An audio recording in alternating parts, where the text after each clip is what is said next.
Radhe, welcome back to my another new blog. তো আজকে ওদের সবাইকে ছাদে নিয়ে এসেছি, তেল মাখাবো, স্নান করাবো। এই যে তেল। তো চলো আজকে ওদের সাথে তোমাদের সাথে ওদের স্নান করার রুটিন শেয়ার করি। তো এই তেলটা আমি ওদের মাথায় দিই আর এটা দিয়ে মালিশ করাই। আমি সর্ষের তেল দিয়েও করাই, কিন্তু সর্ষের তেলটা শেষ হয়ে গেছে, আনা হয়নি, তাই এটা দিয়েই মালিশ করাবো। তো চলো তেল মালিশ করে কিছুক্ষণ রোদে রাখবো, তারপরে স্নান করাবো। তো চলো ভিডিওটা দেখতে দেখতে তোমাদেরকে একটা প্রশ্নের উত্তর দিই। আমাকে একজন বলেছে যে আমি নাকি ওদেরকে নিয়ে খেলা করি, আমি পাপ করছি, অবিচার অনাচার করছি। প্রথমত পাপ পুণ্যের হিসাব করার তো তুমি আমি কেউ নই, যে এটা ভালো পারে তাকেই করতে দাও। দ্বিতীয়ত অনাচার অবিচার কাকে বলে সত্যিই আমার জানা নেই গো। যদি তোমরা কেউ জানো তাহলে প্লিজ আমাকে জানিও, আমার জানা নেই। আমি ওদেরকে নিয়ে ঘুরতে যাই, তো সেটা নাকি আমি অনাচার অবিচার করি। তো আমি ওদেরকে আমার সন্তান রূপে সেবা করি, আমি এটা আগেও বলেছি, ওরা আমার কাছে আমার বাচ্চার মতো। তো আমি মা হয়ে আমি ঘুরতে যাব, আমার বাচ্চাদেরকে আমি নিয়ে যাব না? আর আমি তো এমন না যে আমি কোনো রেস্টুরেন্টে নিয়ে গিয়ে যেখানে ননভেজ খাওয়া হয় সেখানে ওদেরকে নিয়ে যাচ্ছি, বা কোনো ক্লাবে নিয়ে যাচ্ছি, কোনো ডিস্কে নিয়ে যাচ্ছি, এরকম নয়। আমি যদি কোনো ধর্মস্থানে যাই বা কোনো মন্দিরে, যাই হোক, আমি ওদেরকে সেখানে নিয়ে যাই। আর আমি নিজেও এখন সেরকম জায়গায় যাই না যে যেখানে আমি ওদেরকে নিয়ে যেতে পারবো না, আমার ভালো লাগে না যেতে। তো আমি ওদেরকে ছাড়া যাইও না। তো এখানে অনাচার অবিচারের কি আছে তো আমার সত্যি জানা নেই। আর রইলো বাকি ওদেরকে সঙ্গে নিয়ে যাওয়া ছোঁয়াছানি লাগার। আমি ওদেরকে সঙ্গে করে যেখানে নিয়ে যাই সেখানে আমি গঙ্গা জল, তুলসী পাতা, ওদের যা যা দরকার হয় আমি সবই আমার সঙ্গে থাকে। হ্যাঁ, আমি হয়তো সেগুলো ভিডিওতে দেখাই না। যেমন আমাকে একজন বলেছে যে তুই বৃন্দাবনের যখন ওদের প্যাকিং করবি প্লিজ ভিডিওটা বানাস, তাহলে আমিও জানতে পারবো যে কি কি নিয়ে যেতে হয়, আমিও আমার গোপালকে সেভাবে সেই সব জিনিস নিয়ে যাব আর কি। আমি অবশ্যই ভিডিওটা বানাবো। আমার ভিডিও দেখে যদি কেউ 1%ও হেল্প হয় কারোর, তো আমার কাছে সেটা অনেক বড় পাওয়ার। এবার আসি অনাচার অবিচারে। তো সত্যি আমার জানা নেই গো যে অনাচার অবিচার কাকে বলে, পাপ পুণ্য কাকে বলে, আমার জানা নেই। আমি আগেও এটা বলেছি যে যদি ওদেরকে দূরে সরিয়ে রাখা আমার পুণ্য হয়, ওরকম পুণ্যের আমার দরকার নেই। আর ওদেরকে কাছে রেখে যদি আমি পাপের ভাগীদারি হই, তাহলে সেই পাপ আমি আমার মাথা পেতে মেনে নিলাম। কারণ আমি মা হিসাবে আমার সন্তানকে আমি দূরে সরিয়ে রাখতে পারবো না। আর স্বয়ং নারায়ণ এটাই বলে যে আমাকে লাড্ডু গোপাল রূপে সেবা করবে তার ঘরে আমি সন্তান রূপে বিরাজ করব। আমি ওদেরকে ছাদে রেখে এসেছি, আমি ওদের এই জামা কাপড়গুলো গোছাবো, বিছনাটা ঝাড়বো, তারপর ওদেরকে স্নান করাবো। ওরা তেল মেখে বসে আছে ছাদে। তো আমি একবারে না ওদের সব কিছু বার করলাম, বার করে আমি এই ব্যাগটার মধ্যে রাখছি। কারণ আমি জানি যে আমি যদি এক জায়গায় সব কিছু না রাখি, যেদিন আমি প্যাকিং করতে বসবো সেদিন আমি অর্ধেক কোনো কিছু খুঁজেই পাবো না। আর আমি তখন চিৎকার করতে শুরু করবো, এটা কোথায়, ওটা কোথায়, সেটা কোথায়, কিন্তু রেখেছি কিন্তু আমি, কিন্তু আমার মনে পড়বে না যে আমি কোথায় রেখেছি। তো আমি ওই জন্য সব কিছু ওদের যত উইন্টার ওয়্যার আছে সব কিছুই ব্যাগটার মধ্যেই রাখছি। আমি কাল পরশু হয়তো প্যাকিংয়ে বসবো, কারণ খুব বেশি দিন আর বাকি নেই। তার জন্য আমি এগুলো সব গুছিয়ে রাখছি। সব এদিকে ওদিকে এলোমেলো হয়েছিল, এলোমেলো মানতে আমি অ্যাকচুয়ালি বক্স করে নিয়েছি, যে এই বক্সে এটা থাকবে, ওই বক্সে ওটা থাকবে। কিন্তু এই 2-3 দিন একটু চাপ ছিল, তো তার জন্য বক্সগুলো সব ওলটপালট হয়ে গেছে। যেটাতে যা পেরেছি সেটা রেখে দিয়েছি। তো আমি এখন এই ব্যাগটার মধ্যে ওদের যত উইন্টার ওয়্যার আছে, লাড্ডু আর রাইয়ের, কারণ লাড্ডু আর রাইকেই নিয়ে যাব, আর গোলু গপু কানহা বাড়িতে থাকবে, ওদেরকে নিয়ে যাব না। নেক্সট টাইম যখন আমরা আবার যাব তো ইচ্ছা আছে ওদেরকে নিয়ে যাওয়া। আর জানি না লাড্ডু রাই থাকবে কি না।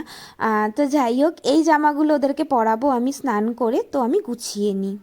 এই জামা কাপড়গুলো আমি এখন কাচবো, তারপরে লাড্ডু ওদের স্নান করাবো। আর কালকে আমি গোলুর জন্য এই ড্রেসটা বানিয়েছি। এটা হলো এই জ্যাকেট, আর এটা হলো প্যান্টটা। ওর জন্য আমি কোনো দোকানে কিছু পাচ্ছি না, অনলাইনে কিছু পাচ্ছি না, তো আমি ভাবলাম আমি বানিয়ে নিই। এগুলো ধোবো, মেলে দেবো, শুকিয়ে গেলে তারপরে পরাবার। এগুলো এখন কাচবো।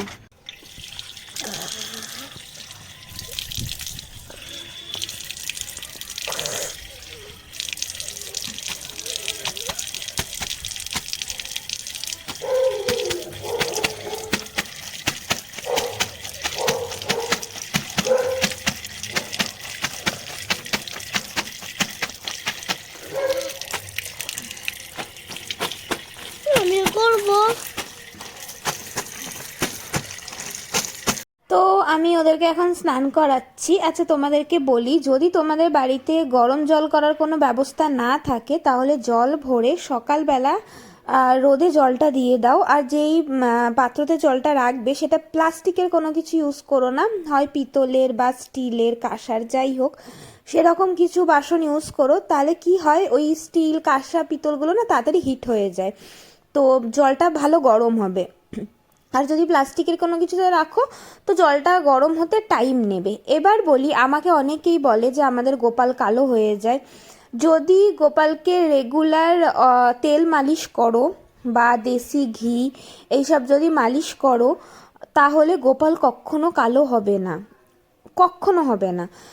এবার দেখো, কিছুটা তোমার সেবার ওপরও ডিপেন্ড করে যে তুমি কেমনভাবে সেবা দিচ্ছ, কিন্তু যদি তোমরা রেগুলার বেসিসে কোনো তেল বা ঘি ইত্তর এগুলো মালিশ করো তাহলে কোনো দিনও কালো হবে না।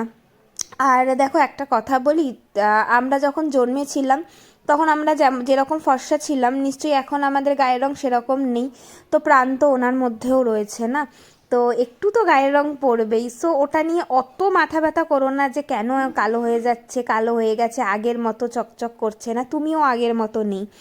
তো যাই হোক, এরকমভাবে যদি তেল ঘি মালিশ করো তাহলে কালো হবে না। আর হ্যাঁ, কাঁসা পিতলের দোকানে এক ধরনের কেমিক্যাল পাওয়া যায়, পিঙ্ক কালারের বটলটা হয়, আমার নামটা মনে নেই, প্লিজ ওগুলো ইউজ করো না, কারণ ওটা প্রচণ্ড বাজে একটা, প্রথম কথা গন্ধ, দ্বিতীয়ত ওটা একটা কেমিক্যাল। প্লিজ ওদের গায়ে দিও না এই কেমিক্যালগুলো, কারণ তুমি যদি তোমার স্কিনে ওটা রাব করো না দেখবে তোমার স্কিন রীতিমতো জ্বালা করছে, তো ওদেরও তো সেরকম জ্বালা করে। যদি রোজ তেল ঘি মালিশ করো না ওইসব কেমিক্যালের কোনো দরকারই পড়বে না, তোমাদের গোপাল এমনিই চকচক করবে।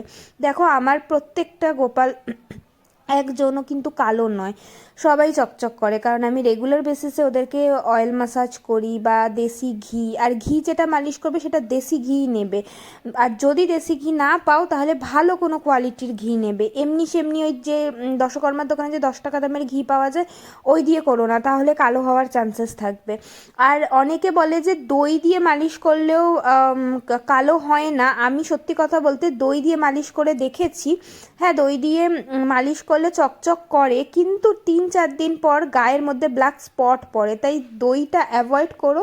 ওদের সবার স্নান হয়ে গেছে, এবার ওদেরকে নিচে নিয়ে গিয়ে ড্রেস পরাবো, খাবার খাওয়াবো। আমি তার আগে এই জল ঠলগুলো ফেলে জামাটা ধুয়ে নিই। তো ওদেরকে এখন জামা কাপড় পরাবো, ক্রিম মাখাবো, এই জামা কাপড়গুলো আজকে ওরা সবাই পরবে, সবাইকে নিয়ে চলে এসেছি। চলো ওদেরকে জামা পরিয়ে তারপরে দেখাচ্ছি ওদেরকে কেমন লাগছে। তো এই যে ওরা স্নান করে রেডি হয়ে গেছে, ওদেরকে আমি খেতে দিয়ে দিয়েছি, আজকে দুপুরে চকোস দিলাম। তো এই যে, তো চলো মিকিকে এখন খাওয়াবো, ওদের হয়ে গেছে, এবার মিকিকে খাওয়াবো। বলো কি বলবো ওকে? এই যে ম্যাডাম ল্যাব নাকি পুলিশের সাথে থাকে, কাজবাজ করে, এই যে আমার ল্যাব, এই যে ল্যাবের ছিঁড়ি,